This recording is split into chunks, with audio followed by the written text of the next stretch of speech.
Hey, hello everybody. Welcome to the Alphox channel. I've got another one today for you. How to reconcile between my, me, I guess, 25-year-old man, love to my girlfriend, 25-year-old, and my personal needs. This is also something a lot of people struggle with, man. Finding a good balance between spending time with your girlfriend and or your wife and actually doing the things that you need to do. This is something I'm actually struggling with right now. As a 24-year-old engaged boy,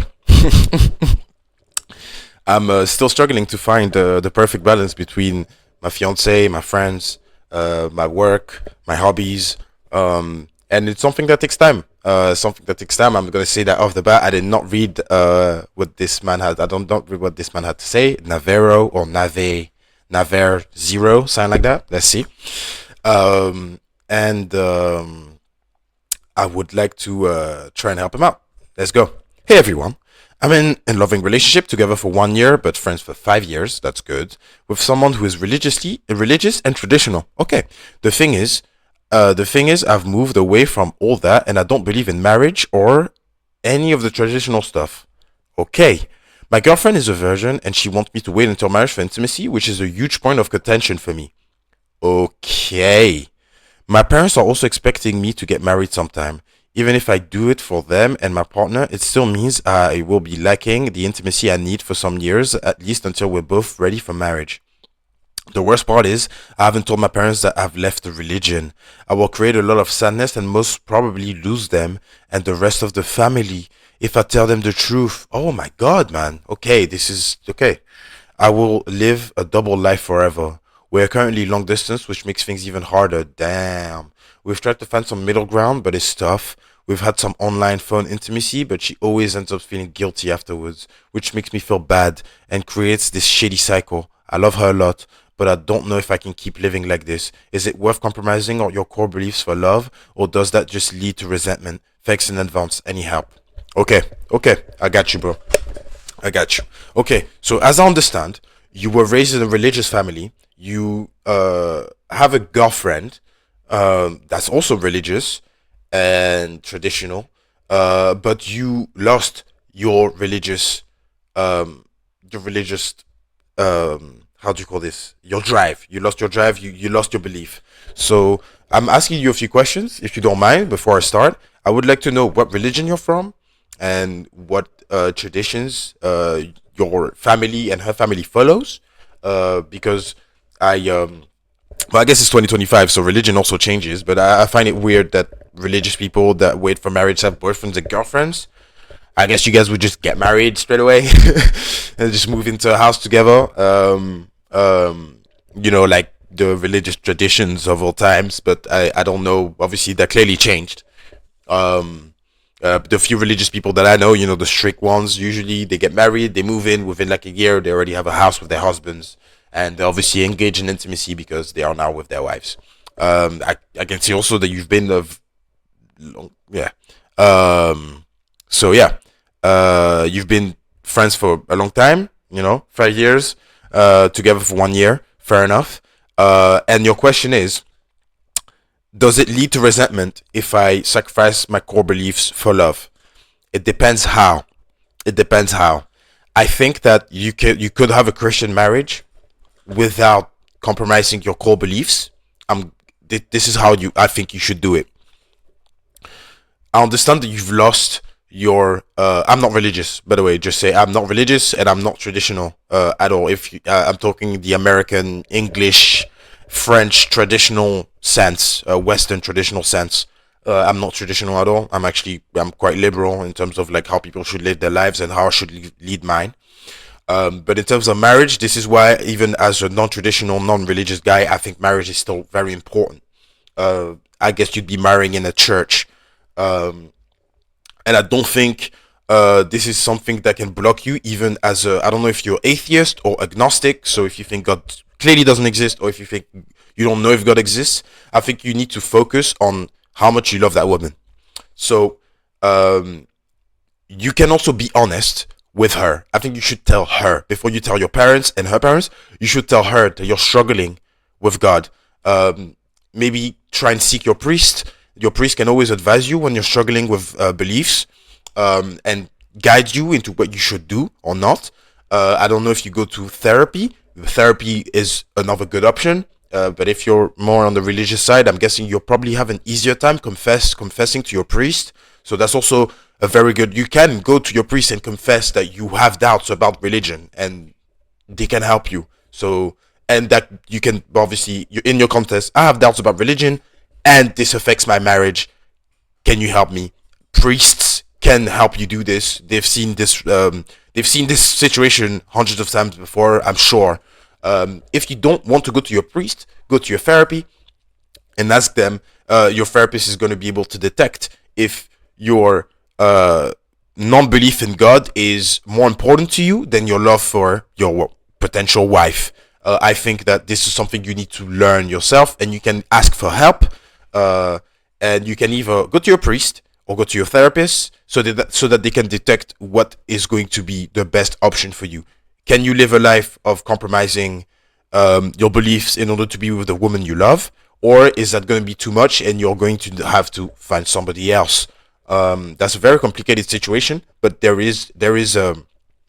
definitely solutions.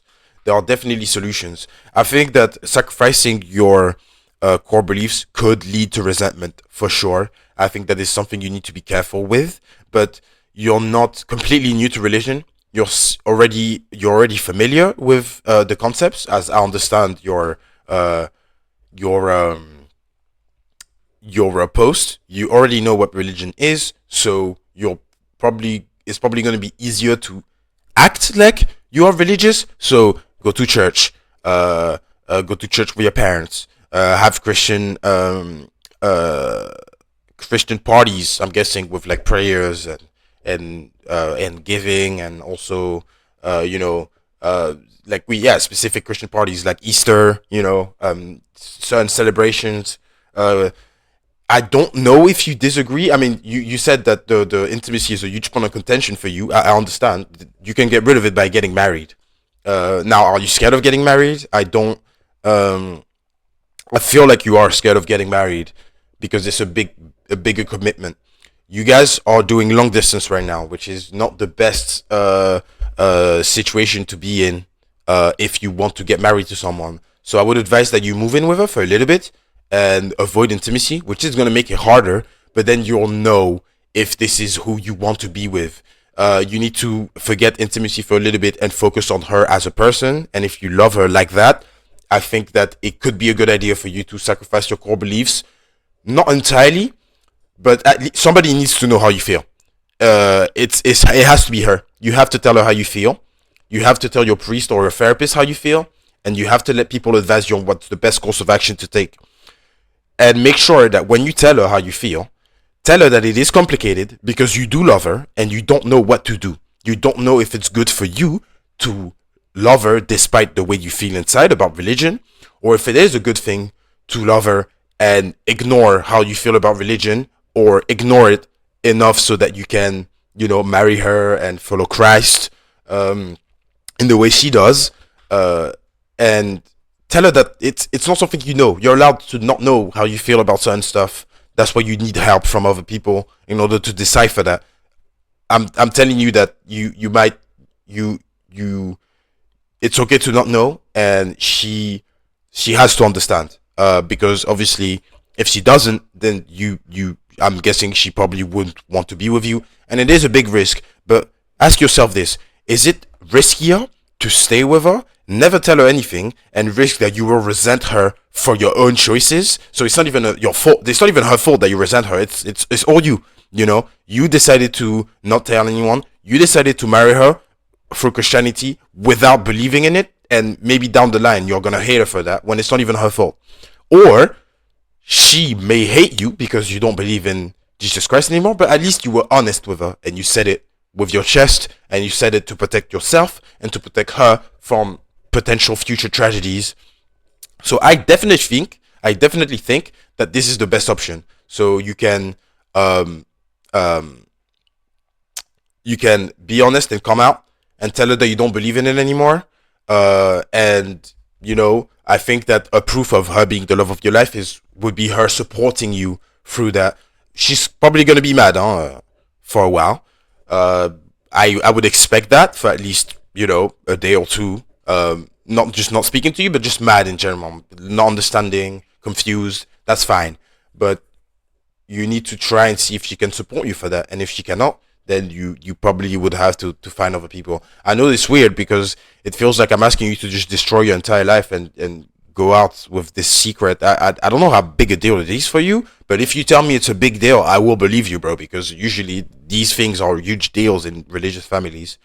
But I'm scared that you would also destroy your life any other way, and in the first one, when you choose to tell people, then you actually, I feel like you have more control over your life.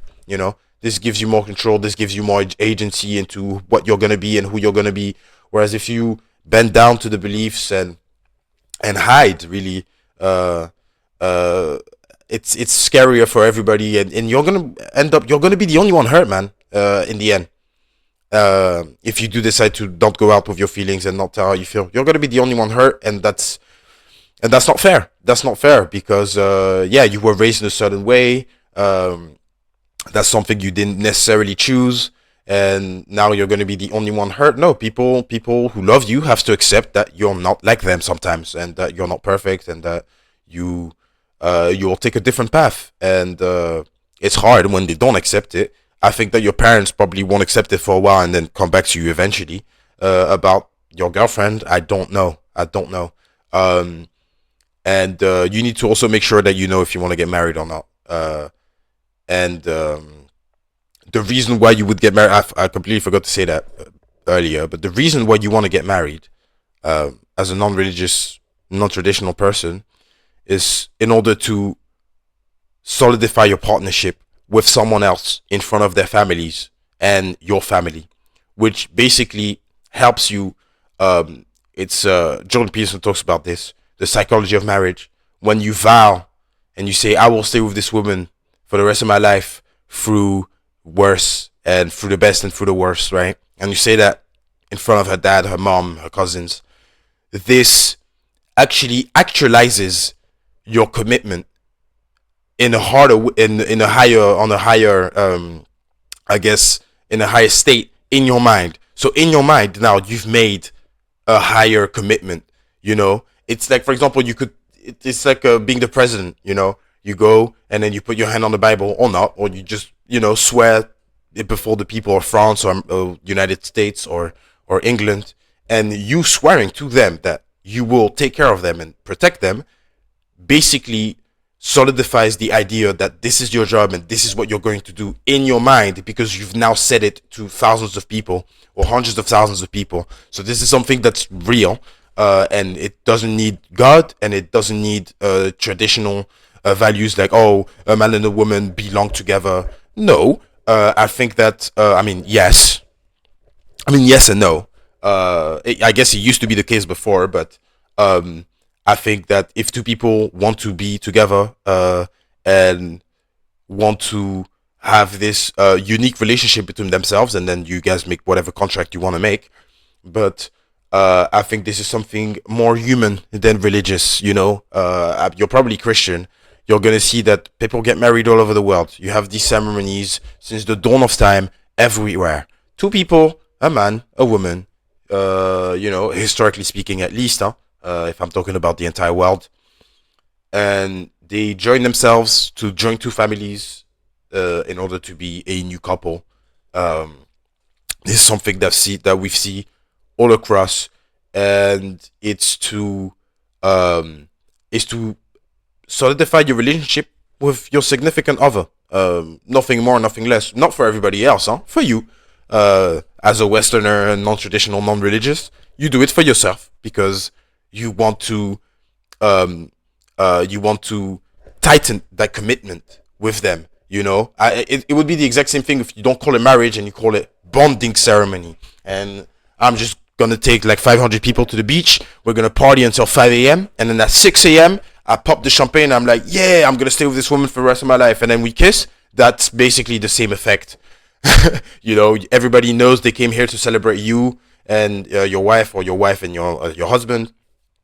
That's why they're here. and now they will see you as a team, right?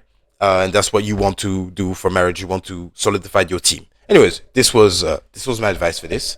I hope you're gonna be okay. I hope your family isn't gonna disown you, and we're not gonna find you somewhere after a few weeks. So that's a bad joke. It just did scratch that. I didn't say that.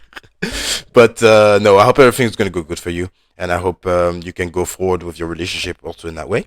And if you have any questions, or if you want to give me more details about your situation, please let me know. You can comment it under the comments on the YouTube video. If you want to talk to me live and ask me other questions, or if you think I should ask you more questions, because I do have questions, but then obviously I don't know if we're ever gonna talk. Um, uh, Come to my live. Same name. Link is in the description. And yeah, thank you for your post, man. I think it's pretty brave to talk about this. I think a lot of people have this issue, and I think it will help a lot of people to be more open about these things. All right. Thank you very much, and I will see you in the next video.